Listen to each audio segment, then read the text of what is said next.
अस्सलाम वालेकुम, मैं हूं मोहम्मद सग़ीर और आप देख रहे हैं तिजारत न्यूज़।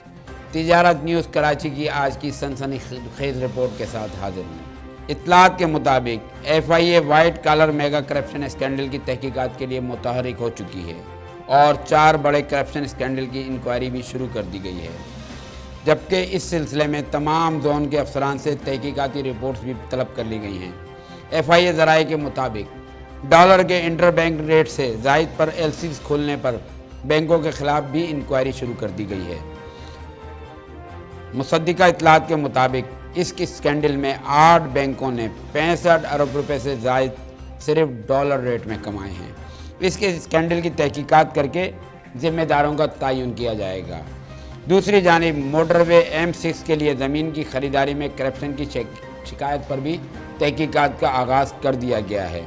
इस स्कैंडल में ज़मीन की ख़रीदारी में 32 अरब रुपए की खुर्द-बुर्द का इंकशाफ हुआ है, जबकि गुज़िश्ता साल सैलाब के मुतासरीन के लिए दी गई इमदाद में भी करप्शन की शिकायत मौसूल हुई, जिसके ऊपर तहकीकात का बाकायदा आगाज़ कर दिया गया है। ज़िला सांगड़ और दादू में 103 अफराद को 31,000 टेंट्स, राशन और दीगर इमदादी सामान में खुर्द-बुर्द की शिकायत पर इंक्वायरी की जा रही है, जबकि मुफ्त आटा स्कीम में 18 लाख बैग्स की मुबैना खुर्द-बुर्द पर भी इंक्वायरी का आगाज़ किया जा चुका है। FIA ने तमाम जोन्स के अफसरान को चारों स्कैंडल्स की तहकीकात करके रिपोर्ट हेड ऑफिस में जमा करने की हिदायत कर दी है।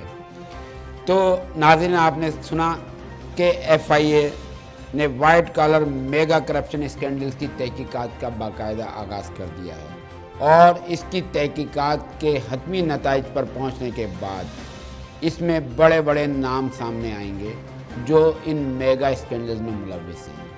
अपने मेज़बान मोहम्मद सग़ीर को आइंदा प्रोग्राम के लिए दीजिए इजाज़त। अल्लाह हाफ़िज़। तिजारत न्यूज़ को YouTube पर सब्सक्राइब और लाइक कीजिए। इसके साथ साथ बेल आइकन को भी लाजमी क्लिक कीजिए ताकि आप तक पहुंच सकें हमारी तमाम मुनफरिद खबरें जो आप देखना चाहते हैं।